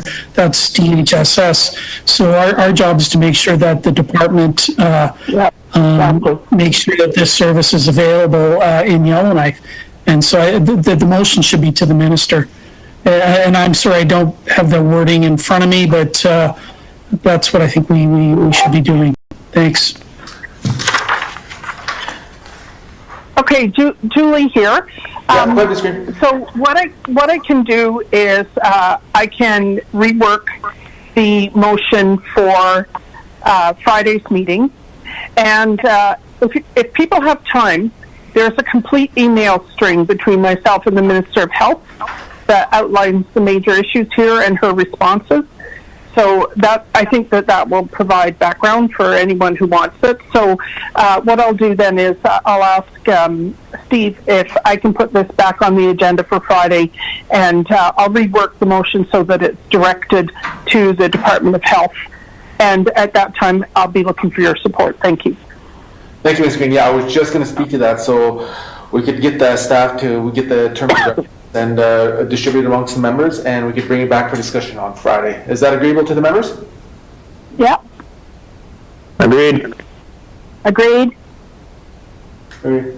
Sounds like we got consensus there. So we'll put that back on the agenda for Friday.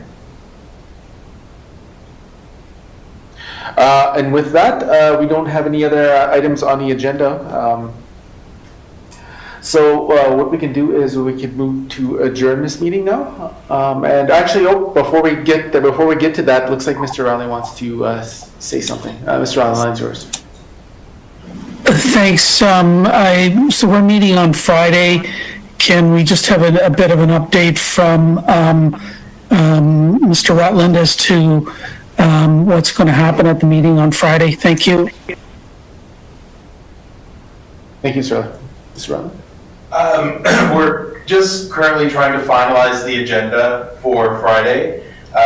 One of the issues that has been raised by members repeatedly and that there's been some discussion of is how the operation of the mines in the context of the Chief Public Health Officer orders. We're seeing if we can try to get a briefing together for members for that on Friday. I don't know whether we'll be able to do that yet or not. Otherwise, we have a number of other items of business that we would look at. This would likely be scheduled for a later date if it's not possible for Friday. The other question I just had for members is, with the public hearing today, is this something that members would want to do every Wednesday, receive some sort of technical briefing in a public hearing format every Wednesday? And if that's the case, we can start promoting that would happen. Thank you, Mr. Rutland. How do the members feel about that, doing this technical briefing every Wednesday? Are we agreeable? I just wonder what it accomplishes. We could open up the discussion. Any thoughts, ideas on this? Thank you, Mr. Chair. Ryland here. Yeah, I would like to do them public every Wednesday. I think that's a good idea with some regularity. I would like to have the Chief Public Health Officer in front of us, if that is possible, to discuss what the next couple months were and some of the long-term pandemic planning. Thank you, Mr. Chair.